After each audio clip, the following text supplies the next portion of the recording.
Et bonjour à tous, je devais dire konnichiwa, c'est MattSW, ou comme vous voulez. En tout cas, cette fois-ci, je vais faire une vidéo commentaire que quelqu'un m'avait demandé. J'ai pris beaucoup de temps à faire, je vais vous expliquer à la fin tout. En tout cas, ce sera une fiche Star Wars sur Captain Rex et Asuka pendant l'Empire, entre The Clone Wars, etc. En fait, je vous dis que je me suis inspiré du livre Ahsoka. J'ai regardé plusieurs vidéos au sujet. Et je me suis inspiré de plusieurs théories pour pas me focaliser sur une seule ou deux. En tout cas, je vais vous dire, et je vous souhaite une bonne vidéo sur cette mini-théorie. Captain Rex était un grand chef clone avant de changer et de devenir pendant l'Empire un résistant ou un rebelle. Il était sous le commandement d'Obi-Wan Kenobi et d'Anakin avant qu'il ne soit remplacé par Cody, on va dire. Asuka, elle était une apprentie Jedi avant qu'elle ne quitte l'ordre.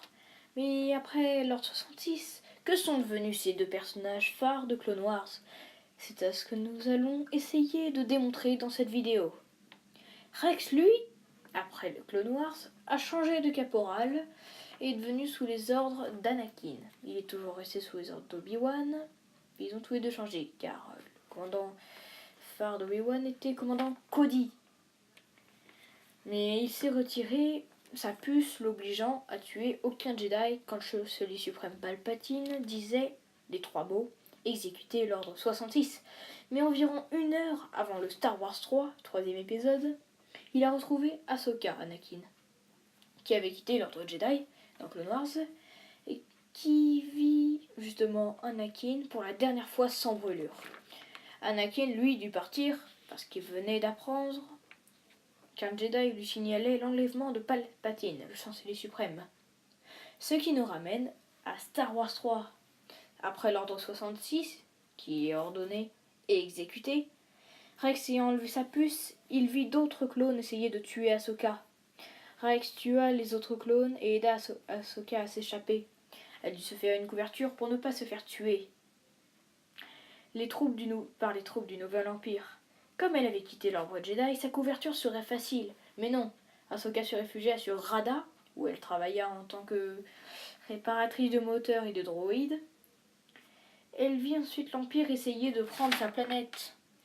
Et elle monta la première rébellion. Elle perdit contre un inquisiteur qui mit une puce à son vaisseau. Qui l'a suivi jusqu'à son autre vue sur Tabesca. Elle fit un combat contre cet inquisiteur, le 7e frère, et le tua et prit ses 2 sabres. Comme elle avait une neutralité aux 2 côtés de la force, ses sabres devinrent blancs et elle fut recrutée par l'Alliance.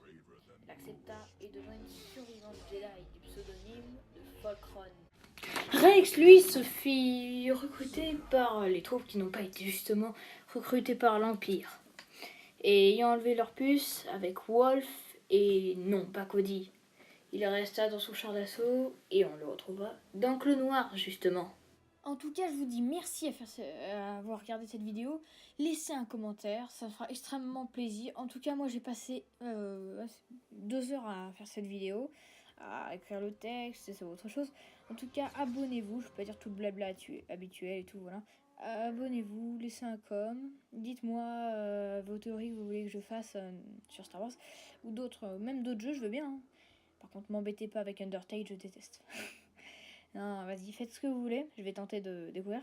En tout cas, je vous dis merci d'avoir regardé la vidéo. Je sais que j'ai passé beaucoup de temps, je sais que j'ai passé longtemps. Et en tout cas, j'ai pris beaucoup de plaisir à faire cette vidéo. Laissez un com, le truc habituel, proposez-moi des théories. Et en tout cas, je vous dis ciao!